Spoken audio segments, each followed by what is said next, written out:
What's up, guys? It's Sonia here. I thought I would do a quick video for everybody about everything that's kind of going on right now in the world. And one of the things that has been happening this week that I've had a lot of conversations about is just having that emotional energy and just in general having the energy to stay on track, to help other people to figure out and navigate our lives as there's so much change going on with everything that we're doing on a daily basis. I know that that's probably one of the hardest things for a lot of people.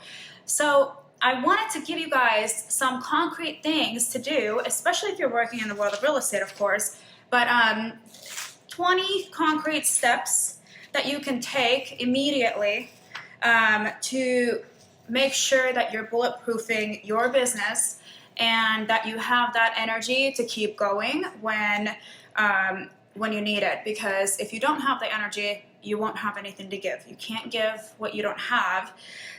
So I wanted to just talk a little bit about that. In the midst of everything that we're hearing in the news, online, there's a lot of stuff coming at you from all sides all the time, and it's important to remain positive and keep your head in the game and keep going. And so I'm going to get to those 20 things. The number one thing to do is to get real. So as much as you want to stay in a positive mindset, positive outlook on life, you also don't want to be overly positive, right? Because when you're overly positive, you can also make really bad decisions during those times. It's basically like, I'm on fire, but it's okay, right? So you don't want to, we have to get real. Get real first. We also don't want to be overly negative, of course, because that's another time that we make terrible decisions, whether it comes to business, personal, or just whatever it is for you. So really just getting real, understanding the problem, understanding what's happening, and to every problem there is a solution, just like John Maxwell says. So on that note, number two, of course, is your expenses. One of the solutions to moving into a shifting market, of course, is to cut your expenses. That means personal and business expenses. Personal expenses would be things like subscriptions to your apps. I encourage all of you to go through your phone. I'm on the iPhone platform, so for me, it's in that settings button going into the iCloud account, and it'll actually show you all the things that you're subscribing to. If you haven't checked that for a while, it might be worthwhile checking into it, even if you're not planning on eliminating any of your apps. Only because maybe you needed that one app that one time to convert a file from this to that, and then you didn't realize that you're paying $14.95 a month for it. I had a few of those in there that I didn't realize I was doing. It could also be other kinds of subscriptions, such as Amazon. I realized the other day when I was making my list that I'm also paying for water coming from Amazon monthly to my office. And that's something that I didn't even think about. I did not remember it until the app actually popped up on my phone, a little notification, and I said, oh my gosh, that's another thing I'm paying for, right? So do I need to order water when things are already tight? Probably not. It's an extra thing of water. It's hint water. It's not normal water. So I don't really need that, right? So I eliminated that. You can also call your cable companies, take some channels out that you're not needing right now. How many Netflix accounts do you guys have in your household? How many Spotify accounts, Apple Music accounts, Pandora accounts are you paying for, right? Maybe you need just one that you're actually paying for and the others are free for right now, right? You can make do. So right now, it's all about just the essential things. Same goes for your business. Where can you cut? Now, this doesn't mean cut everything, because you still need those leads coming in. You still need that certain technology to make sure that you're staying on track and that you have business, right? But cutting the unnecessary expenses is something you always want to do at the very beginning of a shifting market. That means don't wait until next week. Don't wait until next month when things get worse. What you want to do is cut them now so that you have that cash reserve for the coming months so that you can keep going on, right? All right, so leverage is number three. So what do we mean by leverage? Leverage, of course, talks about automation a lot of times nowadays. Are there things in your business that you can set on autopilot? Can you schedule your posting ahead of time so that you can focus and double down on your lead gen? Are there other things you can set on automation? Do you have the right people in place? And if you're a team owner especially any organization really, but you know, in real estate, or you have a different kind of a business where you have team members, one of the things that we talk a lot about is just reevaluating.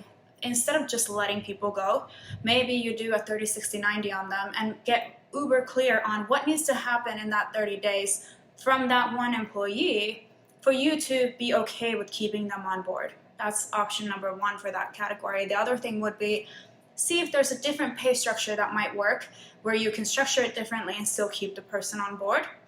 And the third thing to obviously consider is, yeah, sometimes you have to let something else go to keep the better parts. In this case, it would be those people that are worth more in the sense of how much and what they're contributing to your business.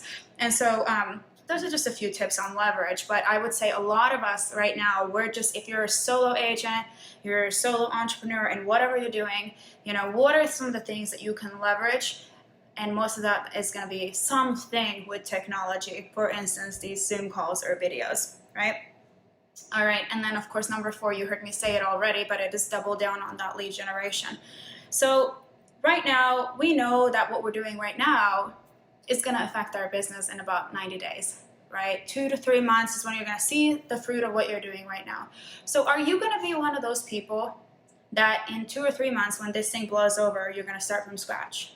Or do you choose to be a person that then has already been cultivating your business for the last 2 months, and now you have those leads to go off of and support your business? Because if you do start from scratch in 2 or 3 months, you're going to have a gap of about 5 or 6 months in your pay, right? Especially in the world of real estate. So double down on the lead gen activities now. It needs to still happen. Touch base with people, talk to your friends, family, and we'll get a little bit into that in just a second, but basically do the lead gen, okay? Number 5, convert. So I don't care how many calls you're making, I don't care how many people you're talking to, are you getting appointments? Are you going on the appointments? Are you converting the appointments?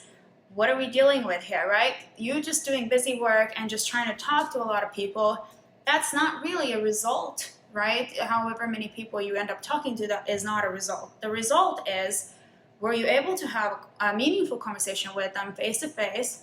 And an appointment in this day and age could be over Zoom, just like you and I are doing right now, or it could be over a phone call, right? You could meet one-on-one somewhere where you can be far enough from one another.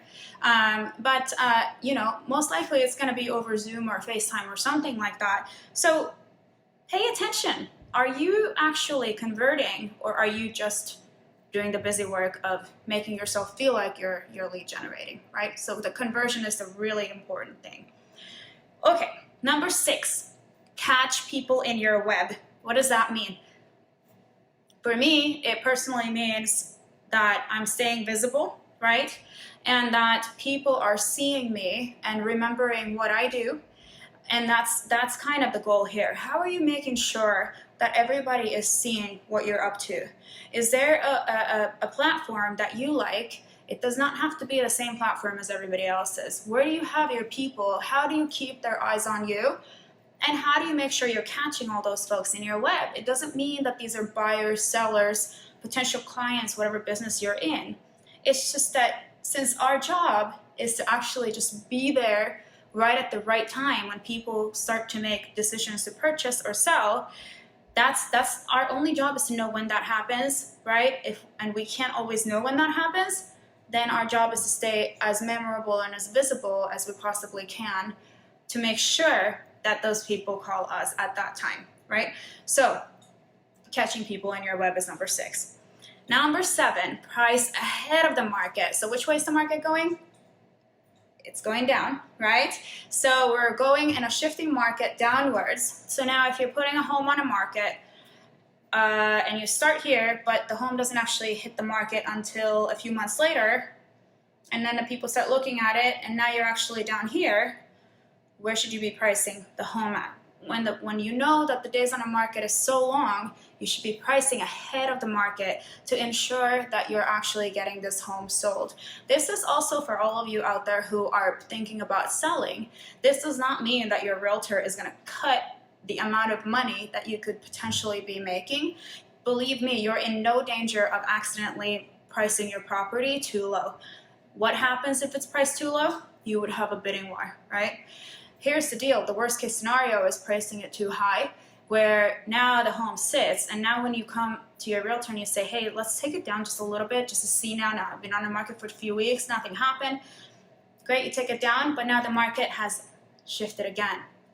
So now you're not even getting where your realtor should have priced and maybe recommended to price the home in the first place, right?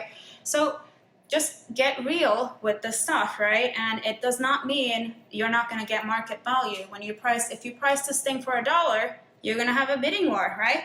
That's exactly how the market works. So all you can do is make sure that it doesn't sit on the market and that it actually sells, because days on the market is actually murder to your pricing, right? So yeah, that's basically where we're at.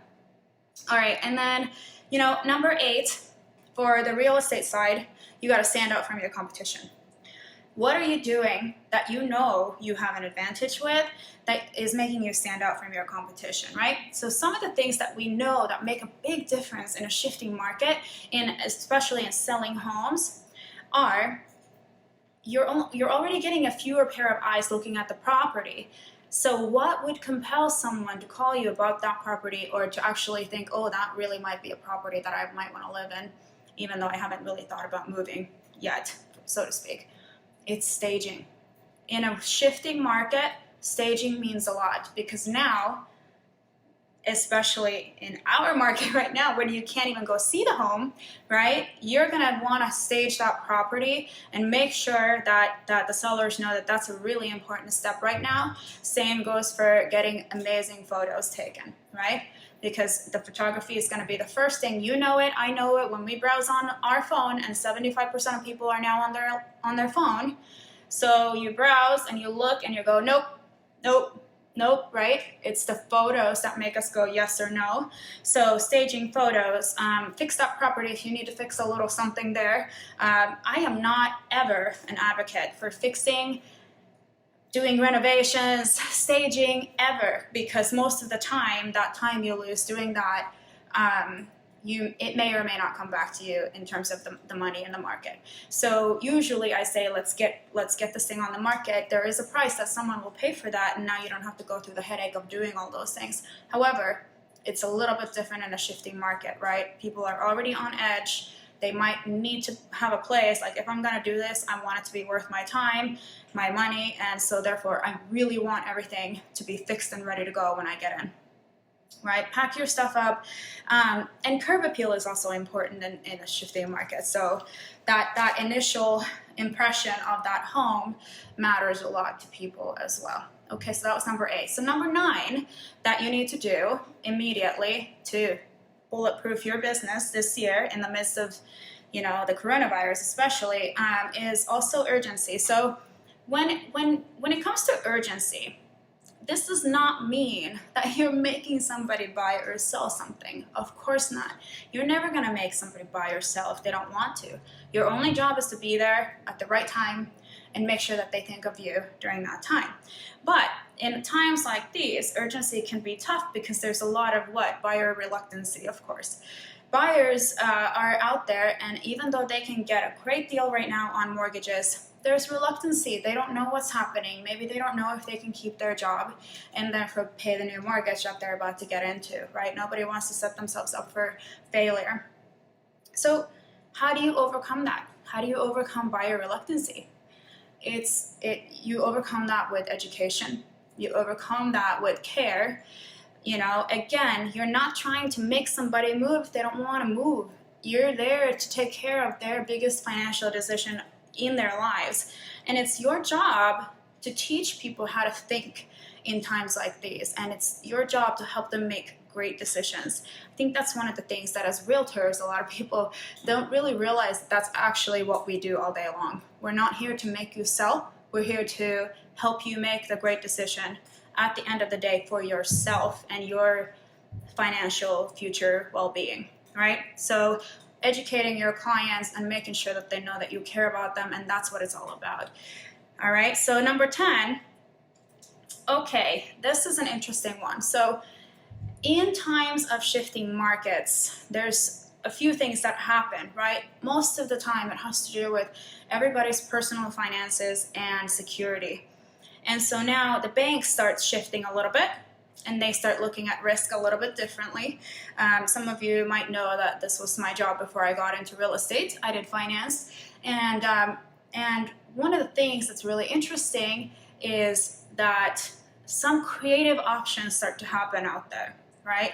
The banks are realizing, well, we still want to get people to get some loans, and we still want to help them out in certain situations, only now we got to get a little creative as to how that's actually going to pan out and how we're going to make sure that it's a win-win for everyone. So number 10 is creative financing. Do you know what that means?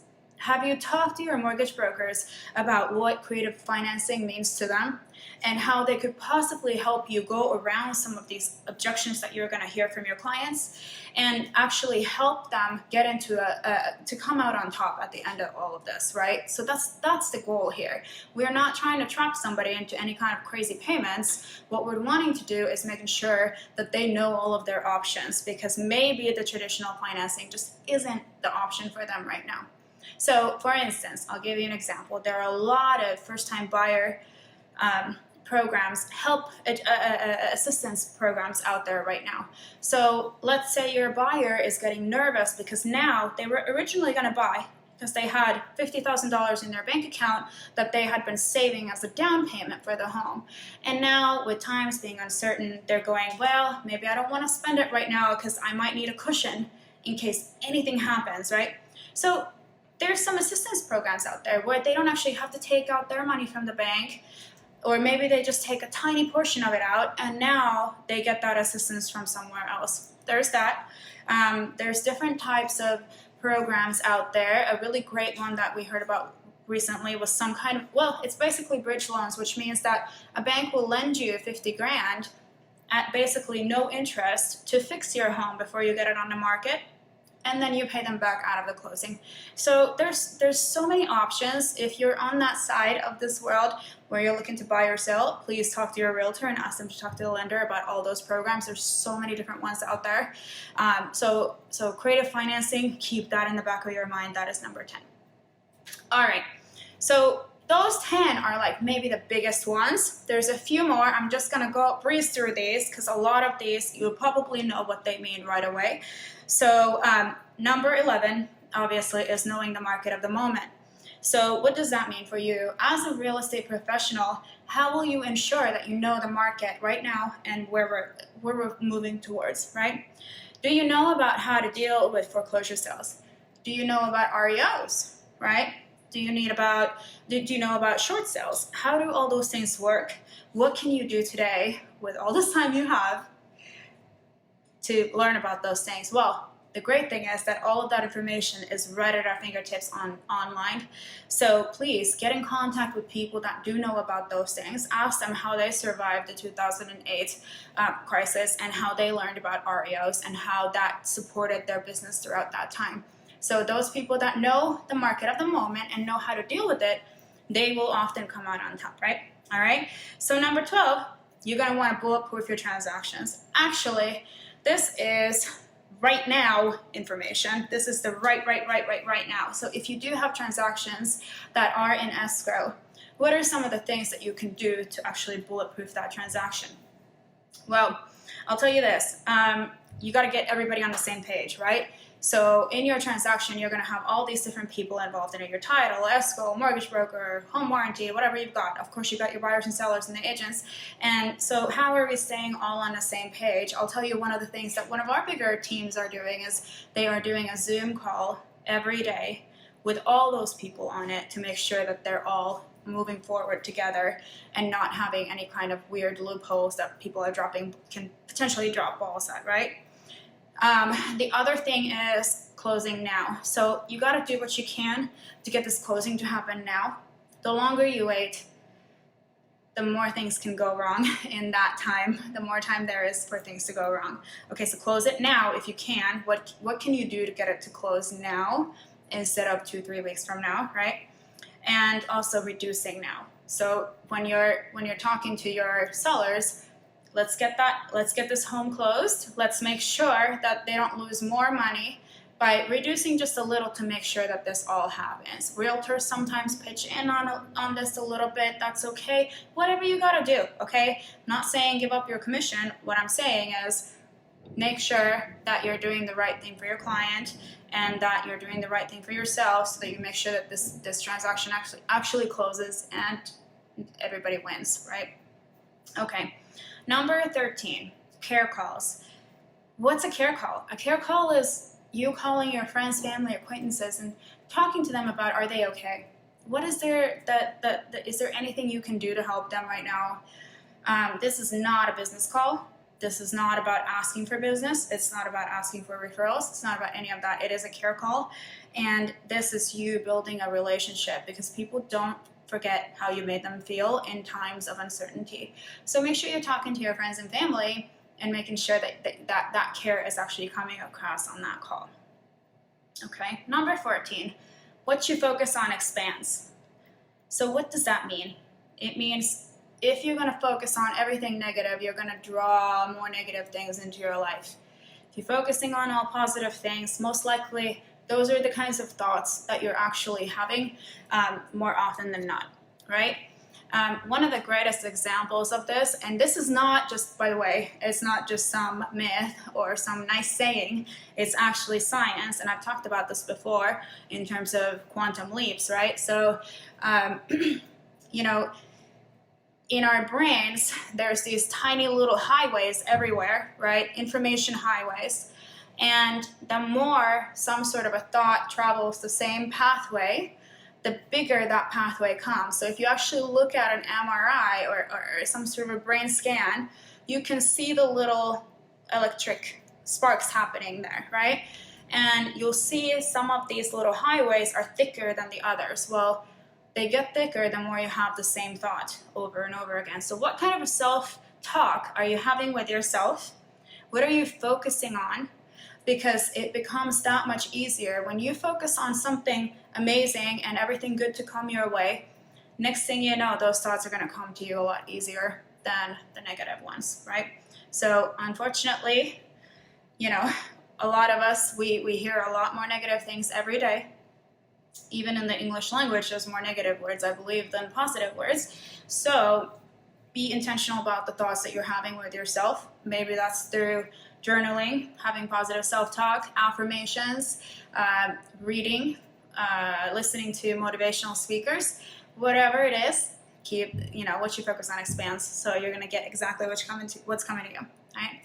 Number 15, emotion makes people act. So when we talk about that, what does that mean in terms of your real estate career? Well, are you going to make somebody move? Are you going to convince them that if they buy this house, their life will be better? No, you're not. So don't forget about the training and the skill sets that you've built throughout these years, and make sure that you're applying that knowledge right now. If emotion makes people act, they have to go back to that emotional place to understand what they need to do next. Emotion is always, always, always attached to action, right? So the action comes after that feeling. So if they feel fearful, they might pull out as a reaction, and that's normal. And now you can't go and say, no, don't do that. That's not right. Here's the logical side of it. Great. Logic makes people think. It doesn't make them act. Emotion makes people act. So what would that do for you, Mr. Buyer, if you could actually move into this house like you told me you wanted to before summer, so that your kids could actually go to a school in the fall, the school that they wanted to go to, right? So they say, well, that's the whole point. I want everything best for my kids, and that's why I signed up to do this in the first place. Great. So wouldn't it be great if they could actually do that? So you have to make them think and say the emotion and what it would actually do for them in order for them to keep going on with the action. If it doesn't mean the same anymore and it's too risky and too crazy, then of course you're not going to have that's not the conversation you're having, right? All right, so 16, complaining equals garbage magnet. What does that mean? If you keep complaining all the time, that's what's going to keep coming to you. It goes back to, you know, the kinds of conversations you're having. So one of the things I've heard this week is we've been having a lot of conversations on the phone and on FaceTime and all over the place with our clients. And what we've found is a lot of them are very fearful right now. They have a lot of negative things to say. How are you choosing to end your conversations? And what is it that you're having these conversations about with them so that you could actually end it on a positive note and not go around into this circulation of garbage throughout this whole time? What does that mean? And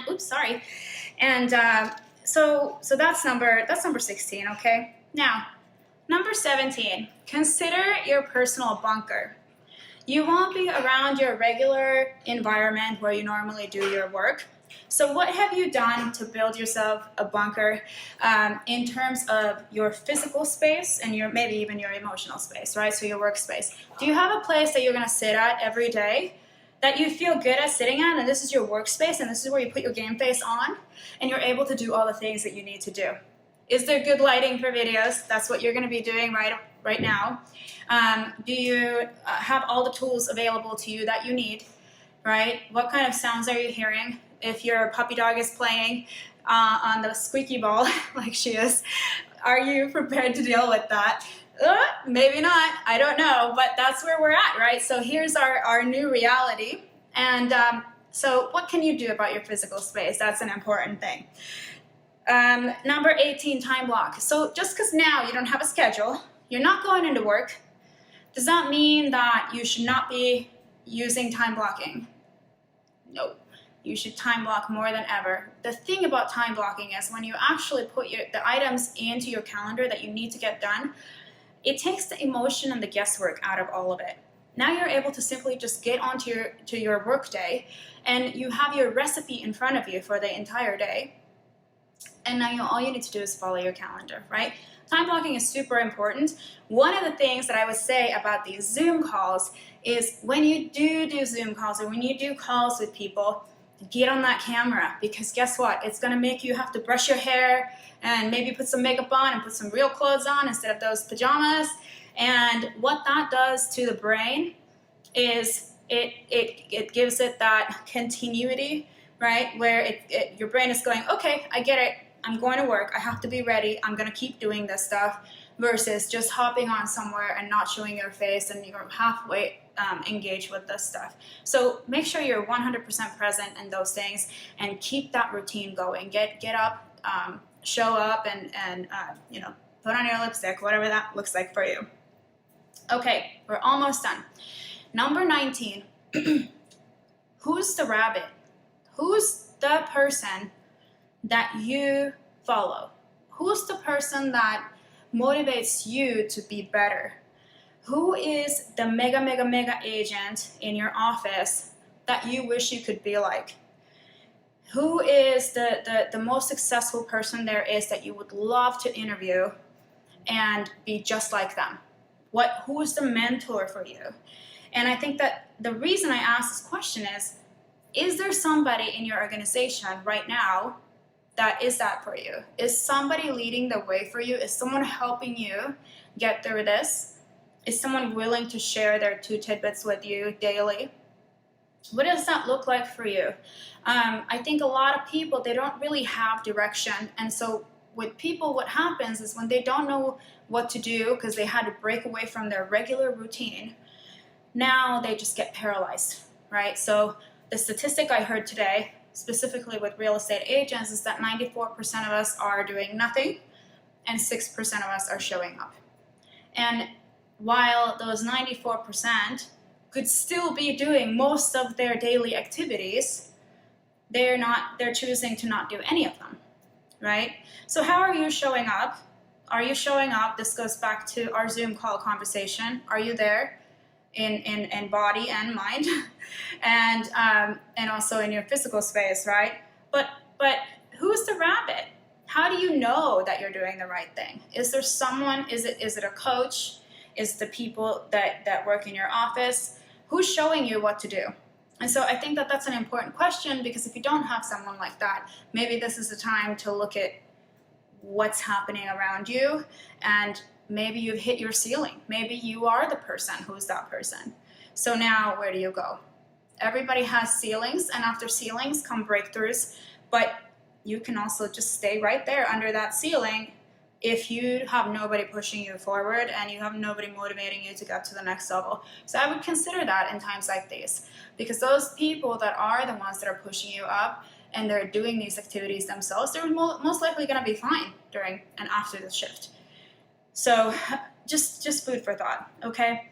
And the last but not least piece that I'm going to leave you with is the gift of shift. So in every great disaster, there's always a positive that's going to come out of it. Now, just like John Maxwell talks about, you have to have the right perspective for that to happen. That is not always the case. If you think that everything's going to be just garbage and you can't make it and it's terrible and life sucks and whatever that looks like for you, yeah, you're not going to see the positive in it. And yet, if you're able to see the good that are coming from it, you're able to adjust, you feel empowered, that's where you have that perspective. Now you can actually take the good things from it. Good things happen in times of pressure, right? No pressure, no diamonds is my favorite saying. You'll see that all over my Facebook. And that's so true. In times of pressure, now we're all of a sudden looking at our expenses. Is this the only time you should be looking at your expenses? Probably not. It should probably be happening more often than this, but it's forcing us to be better. It's forcing us to come up with new, better solutions. It's forcing us to learn the new tech, right? All of that good stuff is coming from this, and you can look at it as a burden or you can look at it as a gift, right? And now you can actually move forward with a more powerful way of doing business, right? And successful people shift. Successful people don't just shift once. They know that this is going to happen again. And so now, what are the skills that you're going to take away from this shift? And at the next shift, you're going to say, I was able to do this and live through that and maintain a great business because I actually stuck it out, and I stuck out to my people, right? And I was able to stay relevant, and I stayed visible, and I consistently lead generated, and I cut my expenses, and I understood the market, and I was able to have that urgency with my buyers by helping them understand what was going on, right? And the gift of shift is also, and you'll hear many people who are very big in the investing side and the investor world say, people like Warren Buffett, for example, they'll say things like, when other people are afraid, that's when I'm getting greedy, right? And when other people are greedy, that's when I'm holding back. So most of the time, and just be aware of this, when the news headlines start saying, now is a good time to buy, now is a good time to buy, right? You're already too late. Let me tell you, the shift and the gift of shift happens in the middle. It doesn't happen the first week because now we don't know how to deal with it yet. And it's not at the end when we're already coming out of it. The best deals of the market happened when you were being fearful. And that is exactly true for consumers and for agents, right? So consider these 20 things. I hope they helped you get some clarity on what you should be doing. Time block yourself. If you haven't done your expense cutting, time block that. These things take some time. You're not going to be able to call your cable company maybe at 8 p.m. at night, right? So by the time you get through half of it, it might go to the next day. Take action now, right? Remember that people, emotion makes people act.